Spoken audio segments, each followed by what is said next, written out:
నమస్కారం అండి. నేను మీ రాజశేఖర్ని, దళిత వాయిస్ తెలుగు దినపత్రిక ఎడిటర్ని. ఈరోజు మీ ముందుకు రావడానికి ఒక కారణం ఉంది. ఇప్పుడు దేశం అంతా ఎలక్షన్లు జరుగుతున్నాయి. రాజకీయ పార్టీలు తమ మేనిఫెస్టోను ముందుకు పెట్టుకొని ప్రజల ముందుకు వస్తున్నారు. అయితే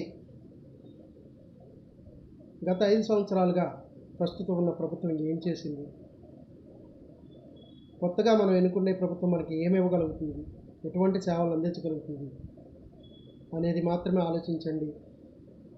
ఓటుని కేవలం డబ్బు కోసమో మద్యానికో అమ్ముకోకుండా ఎవరైతే మన గ్రామ మన నియోజకవర్గ అభివృద్ధిని అందించగలరు, స్వచ్ఛమైన పాలన చేయగలరు, అటువంటి వ్యక్తులను ఎన్నుకోవాలని, ప్రతి ఒక్కరూ మనకి ఉన్న ఓటు హక్కుని తప్పనిసరిగా వినియోగించుకోవాలని 20 నిమిషాలు మాత్రమే మన విధిని నిర్వహిస్తున్నామని, ఎందుకంటే కేవలం ఓటు వేయడానికి ఒక 20 నిమిషాలు కేటాయిస్తున్నాం తప్ప 5 సంవత్సరాల పాటు మనల్ని ఎన్నుకున్న వ్యక్తి ఏం చేస్తున్నారు అనేది ఏ ఒక్కరూ ప్రశ్నించలేని పరిస్థితి. చదువుకున్న వాళ్ళు, విజ్ఞులు, మేధావులు అందరూ ఒక్కసారి ఆలోచించండి. ఓటు చాలా పవిత్రమైనది. మన భవిష్యత్తే కాదు, మన పిల్లల భవిష్యత్తే కాదు, మన రాష్ట్ర భవిష్యత్తే కాదు, మన గ్రామం, మన నియోజకవర్గం, మన పార్లమెంటు అభివృద్ధి చెందాలంటే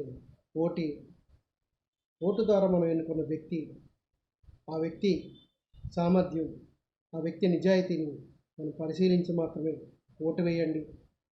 నేను ఏ పార్టీలకి అతీతంగా నేను మాట్లాడటం లేదు.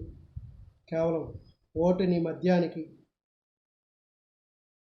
డబ్బుకి కాకుండా ప్రజలందరూ విజ్ఞతతో ఆలోచించి మనకి ఎవరైతే మంచి చేస్తారో అటువంటి వ్యక్తుల్ని ఎన్నుకుని నవ సమాజాన్ని నిర్మించడానికి తోడ్పడవలసిందిగా, ప్రతి ఒక్కరూ ఓటు హక్కును వినియోగించుకోవాల్సిందిగా కోరుకుంటూ మీ రాజశేఖర్.